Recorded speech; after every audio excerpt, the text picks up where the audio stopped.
Daily Bible reading for April 26, 2026. Today is day 185. All right, let's get into the word. The siege of Rabbah, 1 Chronicles 21. In the spring of the year, when kings normally go out to war, Joab led the Israelite army in successful attacks against the land of the Ammonites. In the process, he laid siege to the city of Rabbah. However, David stayed behind in Jerusalem. 1 Samuel 11:1. In the spring of the year, when kings normally go out to war, David sent Joab and the Israelite army to fight the Ammonites. They destroyed the Ammonite army and laid siege to the city of Rabbah. However, David stayed behind in Jerusalem. David and Bathsheba. 2 Samuel 11:2-13. Late one afternoon, after his midday rest, David got out of bed and was walking on the roof of the palace. As he looked out over the city, he noticed a woman, of unusual beauty, taking a bath. He sent someone to find out who she was, and he was told, "It is Bathsheba, the daughter of Elam and the wife of Uriah the Hittite." Then David sent messengers to get her, and when she came to the palace, he slept with her. She had just completed the purification rites after having her menstrual period. Then she returned home. Later, when Bathsheba discovered she was pregnant, she sent David a message saying, "I'm pregnant." Then David sent word to Joab, Send me Uriah of Hittite." So Joab sent him to David. When Uriah arrived, David asked him how Joab and the army were getting along and how the war was progressing. Then he told Uriah, "Go on home and relax." David even sent a gift to Uriah after he left the palace. But Uriah didn't go home. He slept that night at the palace entrance with his king's palace guard. When David heard Uriah had not gone home, he summoned him and asked, "What's the matter? Why didn't you go home last night after being away for so long?" Uriah replied, "The ark and the armies of Israel and Judah are living in tents, and Joab and my master's men are camping in open fields. How could I go home to wine and dine and sleep with my wife? I swear that I would never do such a thing." "We'll stay here today," David told him, "and tomorrow you may return to the army." So Uriah stayed in Jerusalem that day and the next. Then David invited him to dinner and got him drunk. But even then he couldn't get Uriah to go home to his wife. Again he slept at the palace entrance with the king's palace guard. David arranges for Uriah's death. 2 Samuel 11:14-27. So the next morning David wrote a letter to Joab and gave it to Uriah to deliver. The letter instructed Joab, "Station Uriah on the front lines where the battle is fiercest, and then pull back so that he will be killed." So Joab assigned Uriah to a spot close to the city wall where he knew the enemy's strongest men were fighting. And when the enemy soldiers came out of the city fight, Uriah the Hittite was killed along with several other Israelite soldiers. Then Joab sent a battle report to David. He told his messenger, "Report all the news of the battle to the king," but he might get very angry and ask, "Why did the troops get so close to the city? Didn't they know that there would be shooting from the walls? Wasn't Abimelech, son of Gideon, killed at Thebez by a woman who threw a millstone down on him from the wall? Why would you get so close to the wall?" And then tell him Uriah the Hittite was killed too. So the messenger went to Jerusalem and gave a complete report to David. "The enemy came out against us in open fields," he said, and as we chased them back to the city gate, the archers on the wall shot arrows at us. Some of the king's men were killed, including Uriah the Hittite." "Well, tell Joab not to be discouraged," David said. The sword devours this one today and that one tomorrow. Fight harder next time and conquer the city." When Uriah's wife heard that her husband was dead, she mourned for him. When the period of mourning was over, David sent for her and brought her to the palace, and she became one of his wives. Then she gave birth to a son. But the Lord was displeased at what David had done. Nathan rebukes David. 2 Samuel 12:1-12. So the Lord sent Nathan the prophet to tell David this story. There were two men in a certain town. One was rich and one was poor. The rich man owned a great many sheep and cattle. The poor man owned nothing but one little lamb he had brought. He raised that little lamb, and it grew up with his children. It ate from the man's own plate and drank from his cup. He cuddled it in his arms like a baby daughter. One day, a guest arrived at the home of the rich man, but instead of killing the animal from his own flock or herd, he took the poor man's lamb and killed it and prepared it for his guest.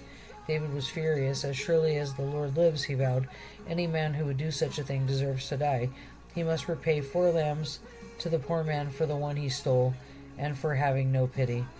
Then Nathan said to David, you are that man. The Lord, the God of Israel, says, I anointed you king of Israel and saved you from the power of Saul. I gave you your master's house and his wives and the kingdoms of Israel and Judah. And if that had not been enough, I would have given you much, much more. Why then have you despised the word of the Lord and done this horrible deed? For you have murdered Uriah the Hittite with the sword of the Ammonites and stolen his wife. From this time on, your family will live by the sword, because they have despised me by taking Uriah's wife to be your own. This is what the Lord says, because of what you have done, I will cause your own household to rebel against you. I will give your wives another man before your very eyes, and they will go to bed with them in public view. You did it secretly, but I will make this happen to you openly in the sight of all of Israel. David confesses his guilt. 2 Samuel 12:13-14. Then David confessed to Nathan, I have sinned against the Lord. Nathan replied, yes, but the Lord has forgiven you, and you won't die for this sin. Nevertheless, because you have shown utter contempt for the Lord, by doing this your child will die. Psalm 51, for the choir director, a psalm of David regarding the time Nathan the prophet came to him after David committed adultery with Bathsheba. Have mercy on me, O God, because of your unfailing love, because of your great compassion. Blot out the stain of my sins. Wash me clean from my guilt. Purify me from my sin, for I recognize my rebellion. It haunts me day and night. Against you and you alone I have sinned. I have done what is evil in your sight. You will be proved right in what you say, and your judgment is against me is just. For I was born a sinner, yes, from the moment my mother conceived me. But you desire honesty from the womb, teaching me wisdom even there. Purify me from my sins, and I will be clean. Wash me, and I will be whiter than snow. Oh, give me back my joy again. You have broken me. Let me rejoice. Don't keep looking at my sins. Remove the stain of my guilt. Create in me a clean heart, O God. Renew a loyal spirit within me. Do not banish me from your presence, and don't take your Holy Spirit from me. Restore me to the joy of your salvation, and make me willing to obey you. Then I will teach your ways to rebels, and they will return to you. Forgive me for shedding blood, O God who saves. Then I will joyfully sing of your forgiveness. Unseal my lips, O Lord, that my mouth may praise you. You do not desire a sacrifice, or I would offer one. You do not want a burnt offering. The sacrifice you desire is a broken spirit.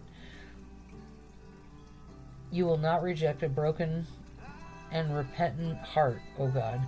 Look with favor on Zion and help her.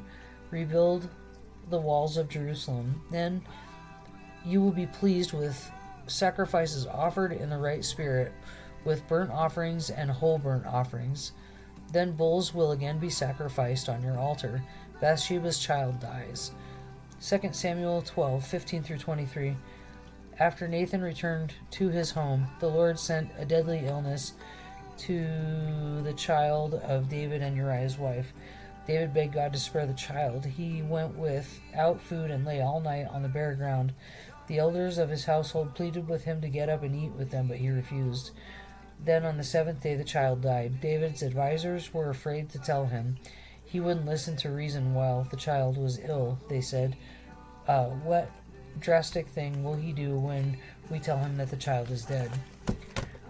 When David saw them whispering, he realized what had happened. Is the child dead? He asked. Yes, They replied, "He is dead." Then David got up from the ground, washed himself, put on lotions, and changed his clothes.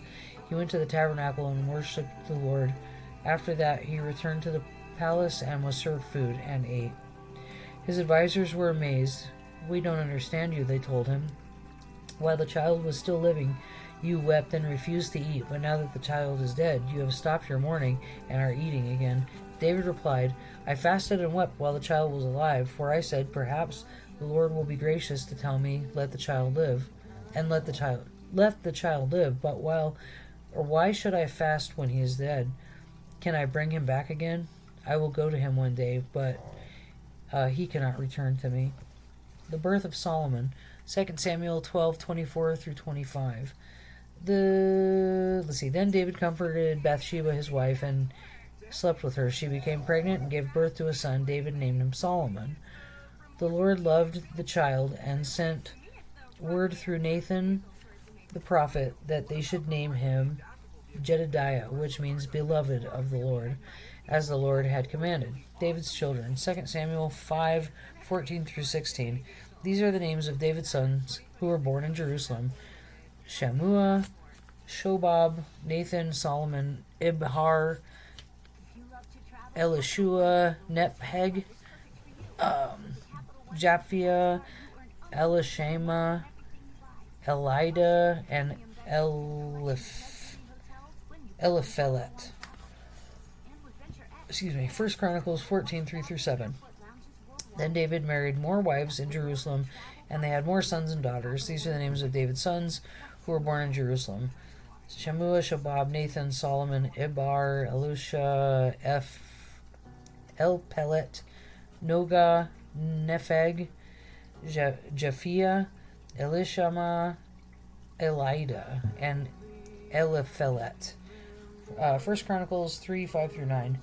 The sons of David were born in Jerusalem included... Oh my god, we're repeating this again. Okay. Oh, anyway, that's it for today.